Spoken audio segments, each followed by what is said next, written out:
اللهم صل على سيدنا محمد النبي الزاهد رسول الملك الصمد الواحد صلى الله عليه وسلم صلاة دائمة إلى منتهى الأبد بلا انقطاع ولا نفاد، صلاة تنجينا بها من حر جهنم وبئس المهاد. اللهم صل على سيدنا محمد النبي الأمي وعلى آله وسلم صلاة لا يحصى لها عدد ولا يعد لها مدد. اللهم صل على سيدنا محمد صلاة تكرم بها مثواه وتبلغ بها يوم القيامة من الشفاعة رضاه. اللهم صل على سيدنا محمد النبي الأصيل السيد النبيل الذي جاء بالوحي والتنزيل وأوضح بيان التأويل، وجاءه الأمين سيدنا جبريل عليه السلام بالكرامة والتفضيل، وأسرى به الملك الجليل في الليل البهيم الطويل، فكشف له عن أعلى الملكوت وأراه سناء الجبروت، ونظر إلى قدرة الحي الدائم الباقي الذي لا يموت صلى الله عليه وسلم صلاة مقرونة بالجمال والحسن والكمال والخير والإفضال. اللهم صل على سيدنا محمد وعلى آل سيدنا محمد عدد الأقطار، وصل على سيدنا محمد وعلى آل سيدنا محمد عدد ورق الأشجار، وصل على سيدنا محمد وعلى آل سيدنا محمد عدد زبد البحار،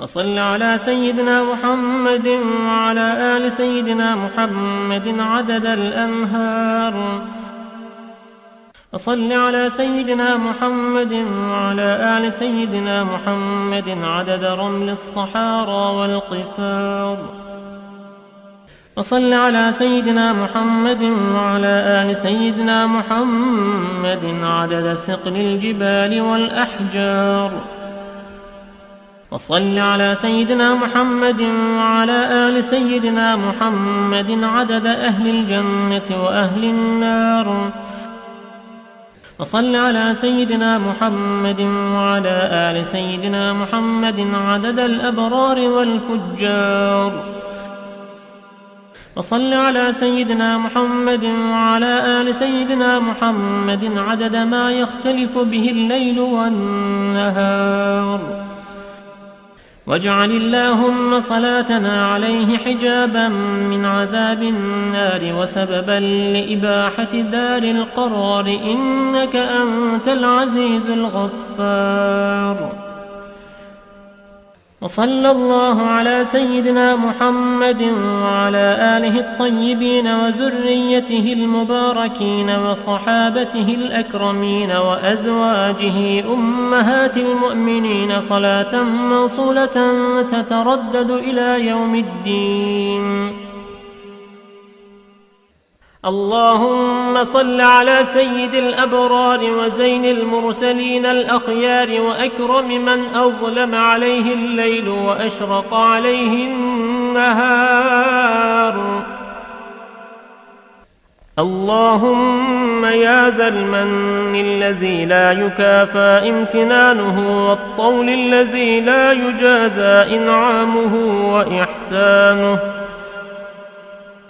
نسألك بك ولا نسألك بأحد غيرك أن تطلق ألسنتنا عند السؤال، وتوفقنا لصالح الأعمال، وتجعلنا من الآمنين يوم الرجف والزلازل يا ذا العزة والجلال.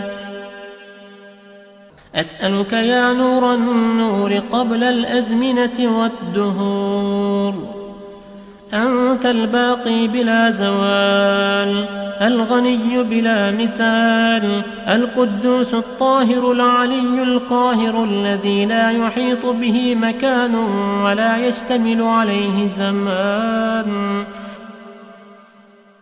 أسألك بأسمائك الحسنى كلها وبأعظم أسمائك إليك وأشرفها عندك منزلة وأجزلها عندك ثوابا وأسرعها منك إجابة، وباسمك المخزون المكنون الجليل الأجل الكبير الأكبر العظيم الأعظم الذي تحبه وترضى عمن دعاك به وتستجيب له دعاءه.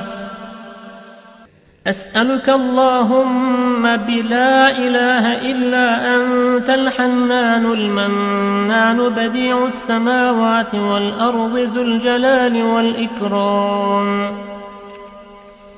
عالم الغيب والشهادة الكبير المتعال. وأسألك باسمك العظيم الأعظم الذي إذا دعيت به أجبت وإذا سئلت به أعطيت. وأسألك باسمك الذي يذل لعظمته العظماء والملوك والسباع والهوام وكل شيء خلقته، يا الله يا رب استجب دعوتي، يا من له العزة والجبروت، يا ذا الملك والملكوت، يا من هو حي لا يموت. سبحانك ربي ما أعظم شأنك وأرفع مكانك، أنت ربي يا متقدسا في جبروته، إليك أرغب وإياك أرهب، يا عظيم يا كبير يا جبار يا قادر يا قوي، تباركت يا عظيم تعاليت يا عليم، سبحانك يا عظيم سبحانك يا جليل. أسألك باسمك العظيم التام الكبير ألا تسلط علينا جبارا عنيدا ولا شيطانا مريدا ولا إنسانا حسودا ولا ضعيفا من خلقك ولا شديدا ولا بارا ولا فاجرا ولا عبيدا ولا عنيدا. اللهم إني أسألك فإني أشهد أنك أنت الله الذي لا إله إلا أنت الواحد الأحد الصمد الذي لم يلد ولم يولد ولم يكن له كفوا أحد، يا هو يا من لا هو إلا هو، يا من لا إله إلا هو، يا أزلي يا أبدي يا دهري يا ديمومي، يا من هو الحي الذي لا يموت، يا إلهنا وإله كل شيء إلها واحدا لا إله إلا أنت. اللهم فاطر السماوات والأرض عالم الغيب والشهادة الرحمن الرحيم الحي القيوم الديان الحنان المنان الباعث الوارث ذا الجلال والإكرام، قلوب الخلائق بيدك نواصيهم إليك، فأنت تزرع الخير في قلوبهم وتمحو الشر إذا شئت منهم. فأسألك اللهم أن تمحو من قلبي كل شيء تكرهه، وأن تحشو قلبي من خشيتك ومعرفتك ورهبتك والرغبة فيما عندك والأمن والعافية، واعطف علينا بالرحمة والبركة منك، وألهمنا الصواب والحكمة. فنسألك اللهم علم الخائفين وإنابة المخبتين وإخلاص الموقنين وشكر الصابرين وتوبة الصديقين، ونسألك اللهم بنور وجهك الذي ملأ أركان عرشك أن تزرع في قلبي معرفتك حتى أعرفك حق معرفتك كما ينبغي أن تعرف به. وصلى الله على سيدنا محمد خاتم النبيين وإمام المرسلين وعلى آله وصحبه وسلم تسليما، والحمد لله رب العالمين. اللهم اغفر لمؤلفه وارحمه واجعله من المحشورين في زمرة النبيين والصديقين والشهداء والصالحين بفضلك يا رحمن. واغفر اللهم لمصححه عبدك يوسف بن محمد المذنب الخاطئ الضعيف وأن تتوب عليه إنك غفور رحيم. اللهم آمين يا رب العالمين.